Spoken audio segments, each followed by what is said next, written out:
कहते हैं मृत्यु से बड़ा सत्य इस दुनिया में कोई नहीं है। पर क्या हो अगर एक दिन स्वयं मृत्यु के देवता यानी यमराज को ही मरना पड़ जाए? जी हाँ, यह कोई कल्पना नहीं है, बल्कि यह एक दुर्लभ कथा है जिसका जिक्र महाभारत और गरुड़ पुराण के श्लोकों में मिलता है। और इस कथा में छिपा है काल भैरव के जन्म का रहस्य, वह रूप जिसने खुद काल यानी मृत्यु के समय को भी बांध दिया। तो यह बात बहुत समय पहले की है, जब धरती पर राक्षसों का प्रभाव बढ़ रहा था। एक असुर हुआ करता था जिसका नाम था सत्यसंध। वह अत्यंत बुद्धिमान था, लेकिन अहंकार से भरा हुआ।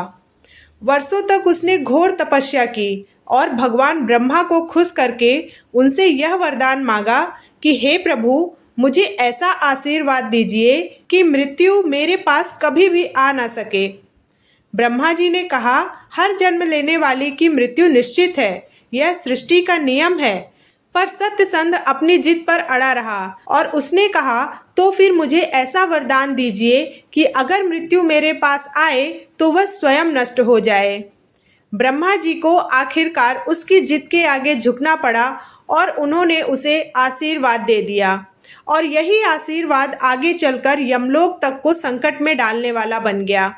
इस घटना के कुछ वर्षों बाद जब सत्यसंध का समय पूरा हुआ तो यमदूत उसे लेने पहुंचे, लेकिन जैसे ही उन्होंने उसे छुआ वे स्वयं राख बन गए।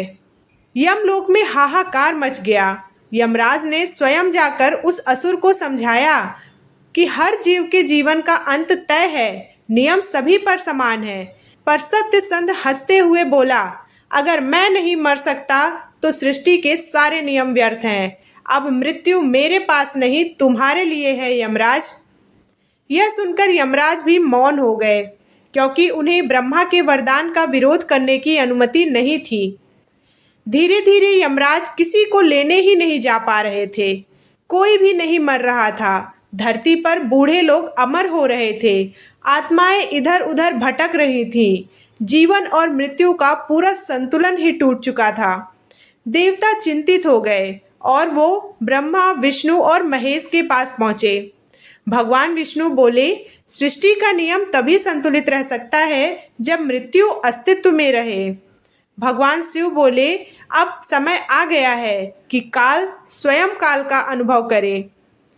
और ऐसा कहकर भगवान शिव ने अपने तीसरे नेत्र से एक अग्नि ज्वाला उत्पन्न की। वह ज्वाला धीरे धीरे यमराज की ओर गई और क्षण भर में ही यमराज अचेत होकर मृत्यु जगत में प्रवेश कर गए। ऐसा होते ही तीनों लोग थम गए। कोई भी मर नहीं रहा था, ना ही कोई जन्म ले रहा था।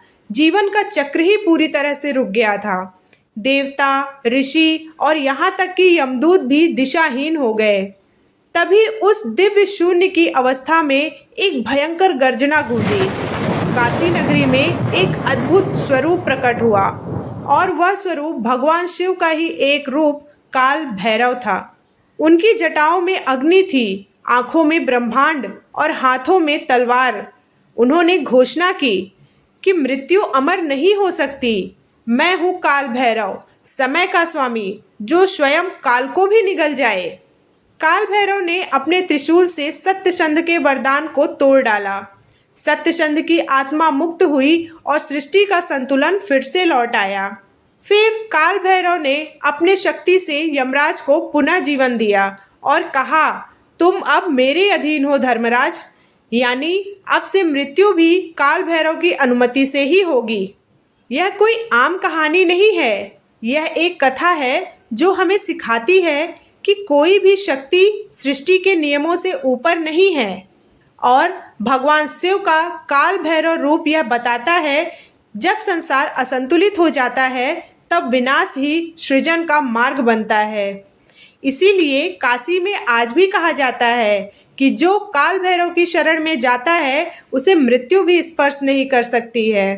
तो आप भी जब काल भैरव मंदिर जाएं तो याद रखिए, वो केवल भगवान शिव का रौद्र रूप नहीं है, बल्कि वही शक्ति है जिन्होंने मृत्यु को भी संतुलन में बांधा। तो कैसी लगी आपको यह कहानी? अगर आपको यह वीडियो अच्छा लगा हो तो वीडियो को लाइक और चैनल को सब्सक्राइब जरूर करिएगा। मिलते हैं नेक्स्ट इन्फॉर्मेटिव वीडियो के साथ। जय महाकाल।